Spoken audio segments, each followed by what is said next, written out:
Adam Lambert is perhaps one of the most vivid examples of success that American Idol has produced. From the moment his audition aired, his success seemed inevitable. And on some level, Adam might have known that too. That still doesn't explain just how Adam Lambert does it all. An entertainer through and through, the singer and actor has managed to carve a space out for himself in the competitive music industry with just his talent. Adam Lambert is both a diamond in the rough and one of the most interesting people you'll ever hear about. So, let's take a look at what really happened to the singer from American Idol. Birds flying high, you know how I feel. Sun in the sky, you know how. Born in Indianapolis to Layla Lambert, a dental hygienist, and Ebba Lambert, a program manager, Adam was the first of two siblings. Both him and his brother Neil were raised with Layla's Jewish beliefs in San Diego, where they moved shortly after his brother's birth. A theater kid through and through, Adam started performing with the Metropolitan Educational Theater Network at a very young age. Soon, he began more intense acting and vocal coaching, and he kept performing with the Met too. He also started performing at the Broadway-bound youth. He graduated from Mount Carmel High School in 2000, where he had become highly involved with the choir, the school's jazz band, and the theater club. He also competed in the local air bands competition, and before anyone knew, he was performing in actual local professional productions like it was no big deal. Starting out in the industry, he performed in shows like Hello Dolly, The Music Man, Grease, and Peter Pan. All of his experience with theater actually helped him familiarize himself with makeup, a skill he utilizes to this day. After high school, the only logical course of action for him was being a theater major, and that he did at California State University in Fullerton. However, even with musical theater as his major, Adam dropped out 5 weeks into his college experience to work in what he described as the real entertainment world. That was a risk he felt he had to take to get to where he is now. It's fitting that a vibrant man like Adam Lambert has a vibrant past that began well before his time on American Idol. Back when he was 19, Adam landed his first professional job with Anita Mann as a performer on a cruise ship. 10 months into this first gig, he was already signed with a manager and cast in a European tour for Hair.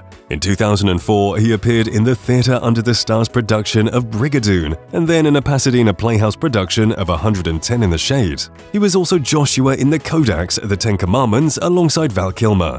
He was booking roles left and right, and eventually that even got him the position of Fiero's understudy in the first national touring production of Wicked back in 2005, then in the Los Angeles production in 2007. Around the same time, he was also fronting an underground rock band, The Citizen Vane, with Steve Sidelnick, Monty Pittman, and Tommy Victor. Besides this, he's also done other official singing work as a demo singer and a session musician in the past. These recordings were released in 2009 on his first album, but more on that in a second. On the 8th season of American Idol, Adam's audition of Rock With You and Bohemian Rhapsody made waves as soon as it was aired. Even now, his audition has an accumulative total of over 10 million views on the various videos of it uploaded on YouTube. Over the course of his time on the show, Adam made it increasingly clear that he very much deserved the runner-up position he was awarded, and perhaps even more. One of the most noteworthy milestones he achieved on the show was being the only recipient of a Simon Cowell-only standing ovation in the course of his decade-long run as a judge on the show. The actual winner of the season, Chris Allen, even claimed that Adam was equally deserving of the victory. Despite battling scandals during his run and having details about his personal life revealed during this time, Adam stayed strong and determined to let his talent speak for itself. He went on to perform Mad World on The Early Show and Live with Regis and Kelly. It was not long after this that he released his debut studio album, even though he was busy with the American Idol's Live Tour 2009 and all the magazine covers. For Your Entertainment ended up debuting at number 3 on the Billboard 200 and selling 198,000 copies in the US its first week. The album established Adam Lambert as a musician to look out for. What really put him on the map, though, was the album's second single, What You Want From Me, which became his highest-peaking single and one that was nominated for the Grammy Award for Best Male Pop Vocal Performance at the 53rd Awards ceremony. Another notable single from the era was Time for Miracles, which was the ending theme for the disaster movie 2012. He ended up performing the album at the AMAs in 2009, and while the performance did stir up some more controversy for the singer, he was ready to throw down and stand his ground. Only 2 years later, he returned to the AMAs as a presenter and was warmly received. In 2010, he also returned to American Idol to mentor other contestants. In the same year, he also started his first ever tour, the very well-reviewed Glam Nation tour that played in the US, Asia and Europe for around 113 shows. He released the acoustic live EP in 2011, and it too was well received by critics and the general public. Only at the beginning of his career, Adam was already being profiled for documentaries and invited to all sorts of shows.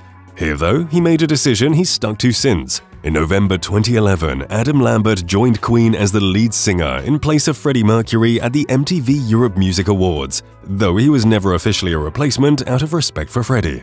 He also changed his management from 19 Entertainment to Direct Management Group in August 2011 and released his second album, Trespassing, in the same year. Trespassing performed even better than his debut album, and it ended up at #1 in the Billboard 200 chart. He also returned to American Idol practically every year until 2015 basically, and went on a world tour yet again, all while headlining multiple big events both solo and with Queen. The album cemented his fame and he won multiple awards for it. At this point in his career, Adam was practically invincible.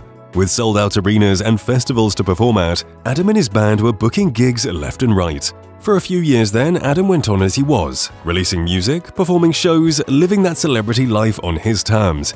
He won a lot of awards and accolades, like the time he was named #1 in Forbes' yearly earnings ranking of American Idol contestants, or one of the best albums in Rolling Stone's 10 Best Albums of 2015 Readers' Poll.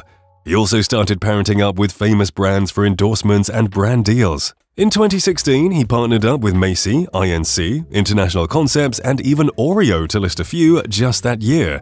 He performed with his band in the 2016 Formula One Singapore Grand Prix and was even a judge on RuPaul's Drag Race, X Factor, and American Idol during this time. He released his third studio album, The Original High, in 2016 to very positive reviews. He's also gone back to his acting roots since his career took off and starred in the television remake of the Rocky Horror Picture Show and guest starred in pop culture hits like Pretty Little Liars and Glee.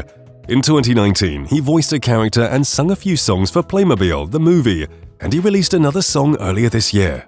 He called Feel Something a gift to fans and an introduction before the launch of a new era prior to his official first single. He explained that the song emerged from a dark period of second-guessing, compromise, and disillusionment.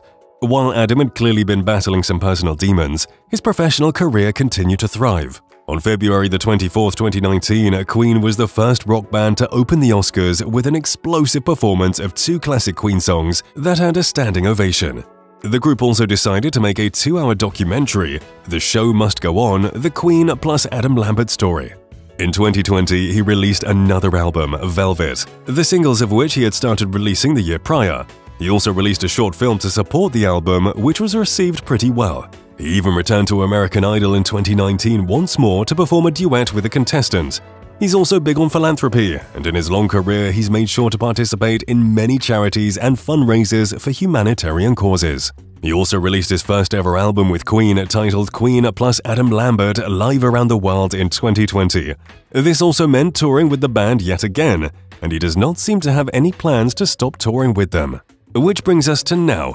Adam Lambert's determination to leave his mark on the entertainment industry is inspiring, and even though we're sure he's more than achieved his goal, he does not seem like he wants to put his instruments down anytime soon. In fact, he even released a 5th album in 2023.